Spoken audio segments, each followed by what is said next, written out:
naman po ninyo eh. Mr. President, pagkatapos isasama yung Kalayaan Island Group, ano po ba talagang pinag-uusapan natin dito? Yung kapakanan ng bayan, pinipilit po niyong pinagtatanggol ko ang China. Sa March 12 po, Mr. President, Senator Lacson, sana po may panahon kayo sapagkat ipinatawag ko sa magitan ng isang resolution at ito po ay alam na ni Senator Erwin. Pinatawag ko po ang NAMRIA, pinatawag ko po ang Philippine Coast Guard, Philippine Navy, ang DFA, pinatawag ko rin po si Justice Carpio at saka yung professor sa UP. At kung sino man po ang interesado, pero once and for all, malaman po natin dito kung sino ang sinungaling, kung sino ang makatsina, kung sino ang naggagaling-galingan at nagpapanggap na expert in international law. Sana po, Senator Lacson, nandun po kayo. Mr. President, may we hear from the chairman of the Foreign Relations Committee because his name was mentioned. May I just confirm if indeed he will call for a hearing and invite those people mentioned, Mr. President, with due respect? Well, as requested, if you would like to respond, Senator Erwin Tulfo. Thank you, Mr. Chair. This morning, I have received a letter from the Department of Foreign Affairs citing that they cannot attend, including NAMRIA, Mr. Chair, and we have already written to the various chiefs of staff of the members of the Committee on Foreign Affairs. They cited, including NAMRIA, that they cannot attend because of the fact that it is a matter of national security, Mr. President. And I also have a copy that will be sent to your office, Mr. President. The reason given by NAMRIA, the Armed Forces of the Philippines, and the Department of Foreign Affairs, Mr. President. In other words, Mr. President, the gentleman from Pampanga and Tarlac is confirming something that is not confirmed. Mr. President, that is too much of a statement. Kausap ko pa lamang ang chairman at kaming dalawa po nagkakausap at niremind pa nga ako yung mga nakarang araw na March 12, okay ka na. So, ang sabi ko sa kanya, ito po ang dapat nating maimbitahan. Bakit naman po nagkaroon ng issue sa national security ang pagdinig tungkol sa usapin sa West Philippine Sea? Mr. President? Ito na naman po ba ay patakaran para ilihis na naman? Hindi po pag-uusapan dito kung ano-ano mang klaseng teritoryo pag-uusapan dito. Ang pag-uusapan lang natin ay yung masigalot na pinalalaki nila at hindi nila maintindihan na walang kamatayang West Philippine Sea. Nakalagay po kasi sa Administrative Order number 29, dated 2012, Mr. President. 14 na taon nang nakararaan, minanduhan mismo ang NAMRIA at ang DFA na mag-submit ng mapa at mga charts sa opisina ng United Nations General as UN Secretary General at inotify ang lahat ng international organizations katulad ng IHO. Ano po bang ibig sabihin nun, Mr. President?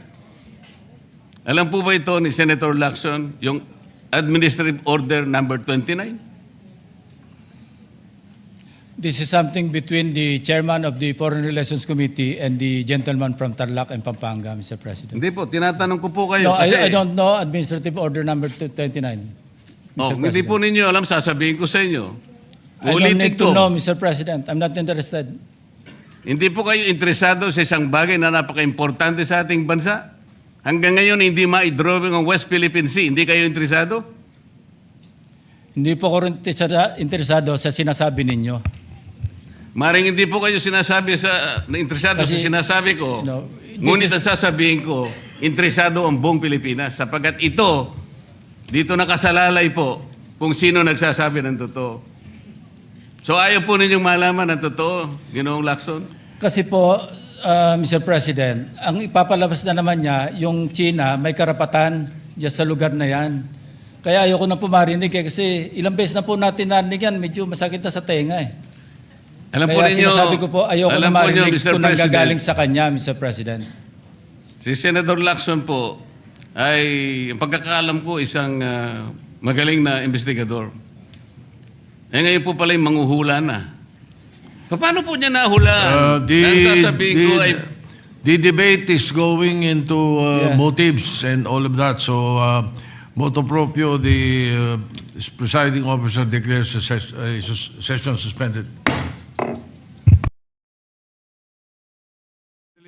Yes, the status of the interpellations was, I believe, we paused for a while, took a break, and I now would like to recognize Senator Marcoleta for his Well- closing statements, if the good gentleman from Cavite will allow. Well, if the senator on the floor, who has the floor, will allow, because when the chair suspended the session, Senator Lacson had the floor, and he was allowing questions from Senator Marcoleta. That is the parliamentary status. So, what is your pleasure, Majority Leader? Maybe we can request or ask the pleasure of the gentleman from Cavite. I will allow, Mr. President, but if he hits me, I'll hit back. All right. So, Thank you. So, that's Mr. very President, we clear. allow... Senator, yes, Senator Marcoleta is recognized. salamat po, Ginoong Pangulo. It's not a matter of hitting me back. He can hit me many, many times. Sabi ko nga po kanina, Mr. President, that's irrelevant to me. It's no longer important to me. Kahit ano pa pong paninira ang sabihin ni Senador Lacson sa akin, wala pong kaso sa akin yon. Ang taong bayan, alam na po nila kung ano ang totoo. Sila po ang arbiter. Silang magsasabi kung totoo lahat po ang pinag-uusapan natin dito. At kung ano ang sinabi laban sa akin. Ang gusto ko lang pong linawin, Mr. President, kung talagang pinaninindigan ni Senator Lacson yung patakaran na kanyang huling sinabi at binigyan ng emphasis kung saan ang mga ebidensya pupuntahan natin. Napakarami ko pong sinabi kahapon do sa aking privilege speech, inisa-isa ko yung dapat napuntahan natin. Para sa ganon, lahat ng inaakala nating ebidensyang magtuturo kung saan dapat at kung sino dapat ang managot, doon lang natin makikita at ang taong bayan po ay nakikinig at nagbabantay. So, gusto ko pong malaman, Sir President, kung totoo po lahat ang kanyang paninindigan na pupuntahan natin ang lahat ng ebidensyang maaari nating makuhanan, pwede po bang revisyuhin niya yung aking privilege speech? Nandun po lahat, inisa-isa ko. At nagtapos nga po ako doon sa 18 ex-marine officials sa iba pa yatang mga official ng ating sandatahang lakas ang nandun. Lahat po ba nun ay pupuntahan natin? Open po ba siya, Mr. President, na puntahan natin? Alang-alang doon sa pagkuha natin ng katotohanan. At makukuha lang natin ang katotohanan kung haharap lahat ang mga taong binanggit ko sa aking privilege speech. Huwag tayong magbibigay ng teorya ng kahit ano. Ako po'y nananalig na kapag sila'y humarap, may kakayahan naman ang komite, Mr. President. Makita natin kung talagang nagsisinungaling o hindi. Meron po tayong patakaran. Meron tayong remedyo kapag nagsisinungaling sila. Nakukontempt natin, ikinukulong po natin ang nagsasabi ng hindi totoo. Payagan lang natin, lahat sila may karapatang magsabi, mag-contribute sa ikahahanap ng katotohanan na lahat po tayo ay merong interes. Yun lang po gusto ko malaman, Mr. President, kung si Senador Lacson po ay tapat sa kanyang paninindigan, dapat sana lahat po ng aking sinabi, hindi naman po makakasama, makakatulong po sa ating lahat para makagawa tayo ng isang ulat. Sapagkat ngayon, kagaya po ng kanyang inamin, ang tagal na po nung sinirculate na ulat na sa online, at sabi niya, isa pa lang po ang pumirma.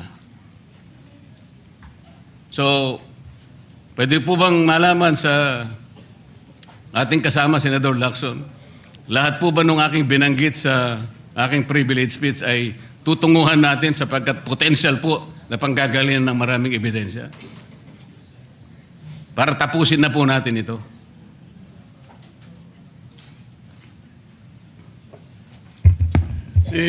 Senator Lacson sat down. He no longer has the No, floor. Mr. President. The Majority Leader. Yes, para wala na daw gulo, na di pang lalaking gulo, binulungan ako ni Senator Lacson. Yes daw.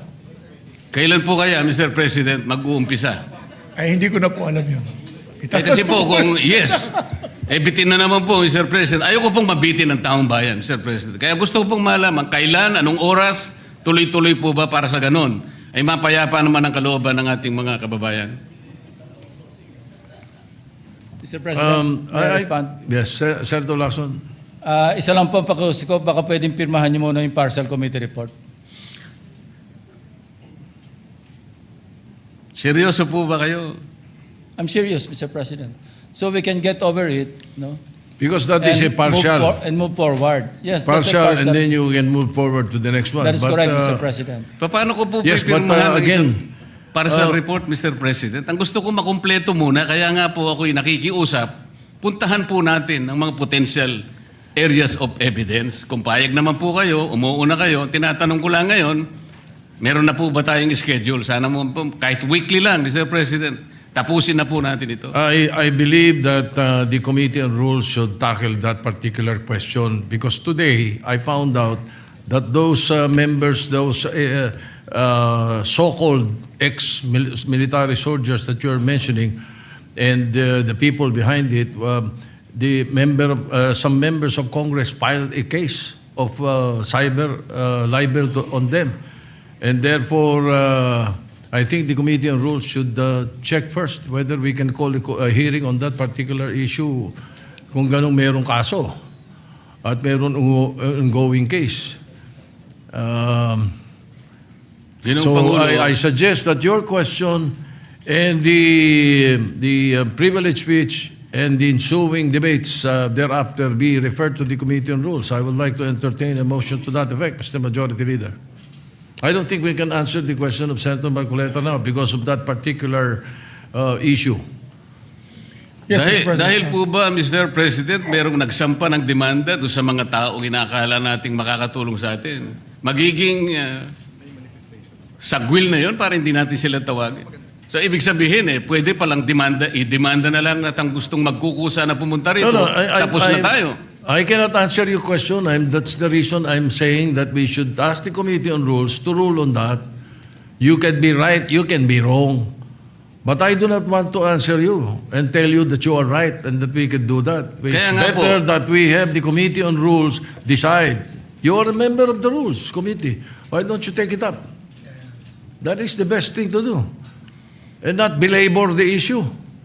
Majority Leader. Mr. President, I'm not belaboring the issue kasi po sumagot na si Senator Lacson. May pagpayag na po. So wala na pong problema doon. Ang pinag-uusapan na lang para malinawan, schedule na lang po hinihingi ko. Yes. He has not given the schedule yet. And he might even think of checking with the Rules Committee first on whether we can do that right away or not. Salamat po, Ginoong Pangulo. Majority Leader. Thank you, Mr. President. The good minority floor leader would just also want to weigh in. The Minority Leader, Senator Alan Cayetano.